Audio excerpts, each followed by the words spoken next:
Hi, hello everyone. Again, I am Sir Ems, your Rotarian teacher vlogger, back for another short video of the day. At sa video ito, guys, mag-story time po tayo. So, aside from being a teacher, so I am also known by my friends being an active Rotarian. So, I joined Rotary Club for quite some time now and talagang na-enjoy ko siya. So, may mga projects kami na talagang tumatak sa aking puso.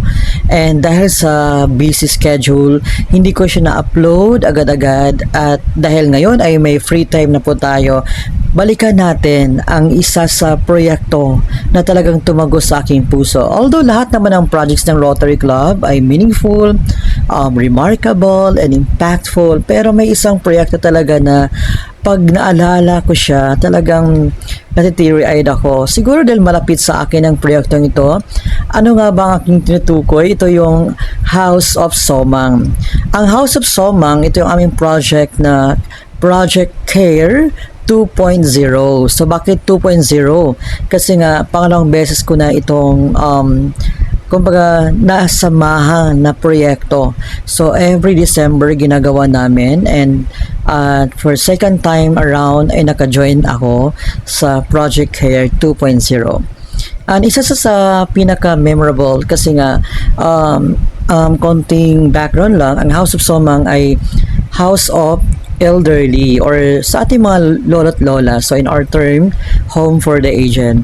So malapit siya sa aking puso siguro dahil wala akong parents. So every time that I visited the place, I'll make it sure na nakapag-engage at nakapagbahagi ako ng time sa kanila.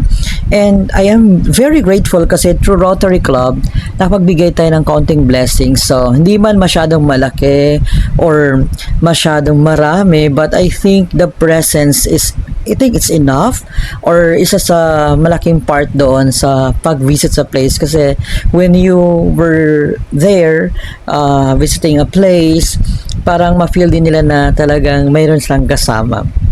Okay, bakit siya remarkable? Bakit siya impactful? Kasi nga, I remember the time, no, that was December. So, talagang in my own little ways kung paano sa mapasaya, ay naghandog po ako ng isang song.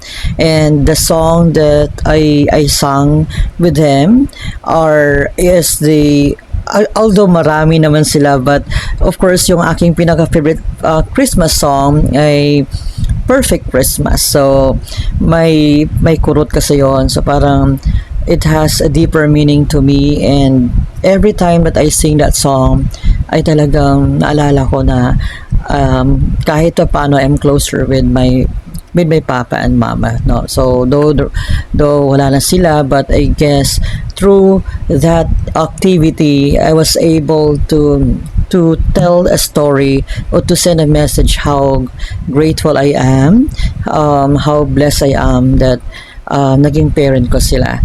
Okay, so samahan niyo po akong balikan ulit ang kaganapan kung bakit siya isa sa napili kong magandang proyekto, yung Project Care 2.0. Actually, ang House of Somang pala ay matatagpuan sa Live It Better Living. So, if you wanted to visit the place and of course, share your life and make a meaningful experience with them, so you can also visit the place.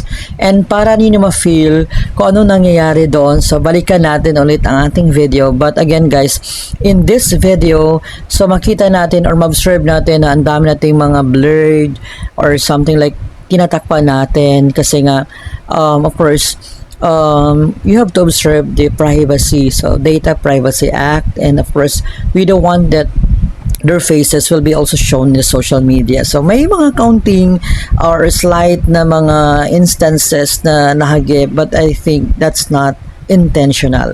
Okay, so again, samahan niyo po ako na balikan ang isa sa pinaka malapit sa aking puso na proyekto na ginawa ng Rotary Club of Parañaque Metro South.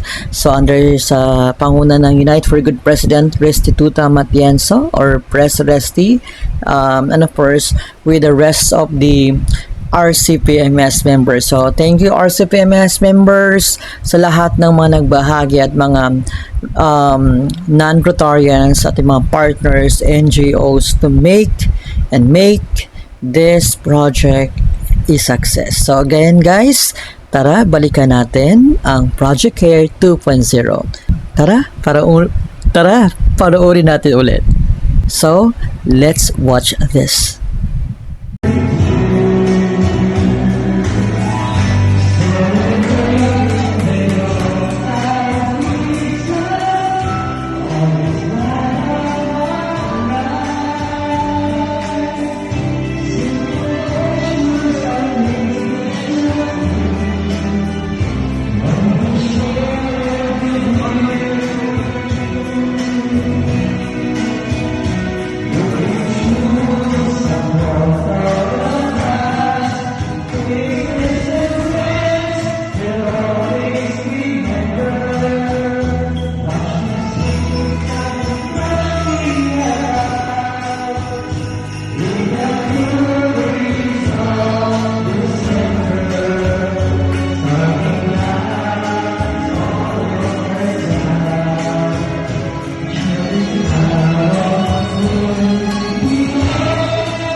Ayun lang guys ang ating video, Project Care 2.0 at House of Somang.